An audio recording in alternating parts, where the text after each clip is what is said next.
I'm Terence Armentano. I married my best friend Alisson. I'm a father of 5, foster parent, and an elder at BG Covenant Church.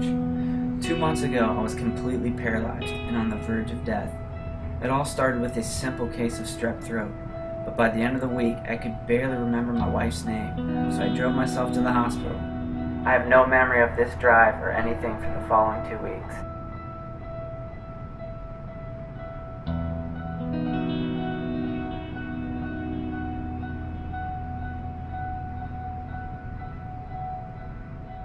I got the call from him that he was in the ER, so I went over there, and still, at that point I just thought it was like normal sickness. Maybe he came down with the flu or some sort of infection, and that they were just gonna, give him some medicine, and that we'd be home that evening, no big deal.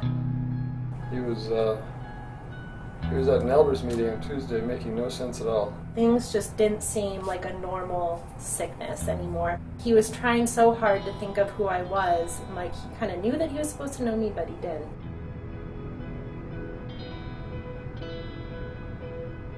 That led to more tests at Wood County, and they came up with what they thought was meningitis. At that point I was still thinking, oh, they know what this is, so they're just going to give him medicine, he's going to be out of it for a day, and then we'll come home and everything will be fine. But as Friday night went on and into Saturday morning, things took a really drastic turn for the worse. He wasn't responding to anything. I mean, they were poking him, prodding him, shining lights in his eyes, and there was no response. They were shouting his name to him, which just now, looking back, that seems so surreal. The head doctor at Toledo came in, and he's like, it's time for Terence to go to the Cleveland Clinic. There's nothing else we can do here.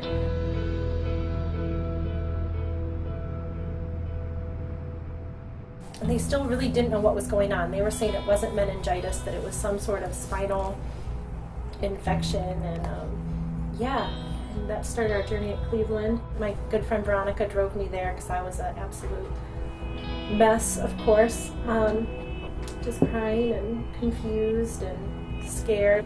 I talked to the neurologist. He was like, don't give up hope, but he just couldn't reassure me the way I wanted to be reassured. It was tough, because I didn't really know if he was going to make it. I thought he might die. It was just scary to be thinking that that was a possibility. The biggest fear was losing him and not having my husband here. Terence and Alisson had a huge network that really locked arms and worked together. Every kid was cared for, every meal was supplied, and I just slowly backed away and realized these guys have got a great community. So just the value of community when you go through a tough time, it's so rich, it's actually necessary. We have 5 small children at home, and I just had to up and leave one day. Our friends and our family was just amazing during all this. Everyone here just helped our house run, took care of our kids. I just remember kept thinking, like, how do people that don't have a community, how in the world would they get through this situation? Because in our times of weakness, everyone carried us.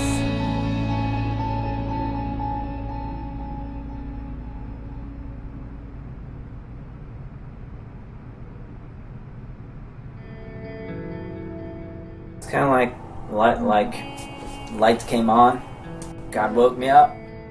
That's really the first time I started getting my real memory back, is that ambulance ride from the Cleveland Clinic to UTMC. As he became awake and was able to talk, that's when the reality of the situation sunk in.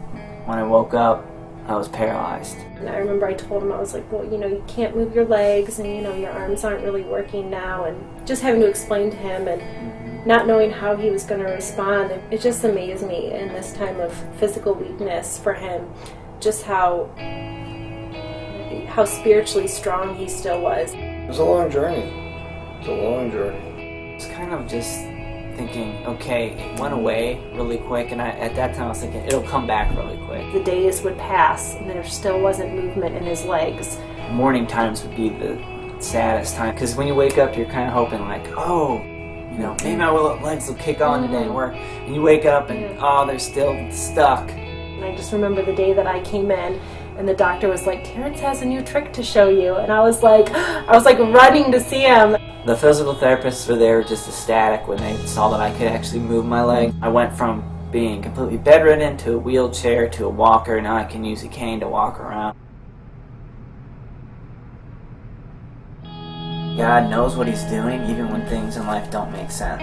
That's at the foundation of what I believe. When you pray and plead and ask God to do your will, sometimes He says yes, sometimes He says not now, and I think sometimes He says no. And just having to trust God, but knowing that ultimately His will be done. The ultimate example of that is the cross. In there lies God's answer to pain and suffering, and when we look at the cross, it kind of looks like a very awful situation. Here's Jesus, who's just done all these great things for people, healed people, everyone loves Him, He's a famous guy.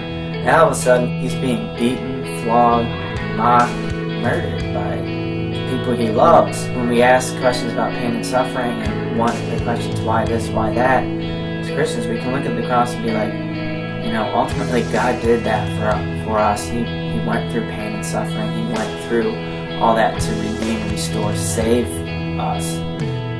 The way God solved the problem of pain and suffering and sin and death, our separation from Him, was He Himself entered into our suffering. Psalm 30 verse 5 is, weeping will last for the night, rejoicing comes in the morning. Every morning I would just try to find something that was going on that we could rejoice over. This is a new day. I've got so much to be thankful for.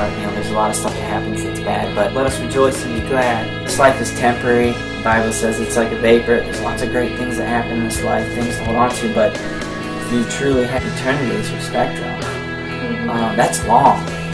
This life's like bam. Ultimately, the fact that He knows what He's doing even when life doesn't make any sense. It's one thing to say that. It's another thing to actually have that in you. It's part of you.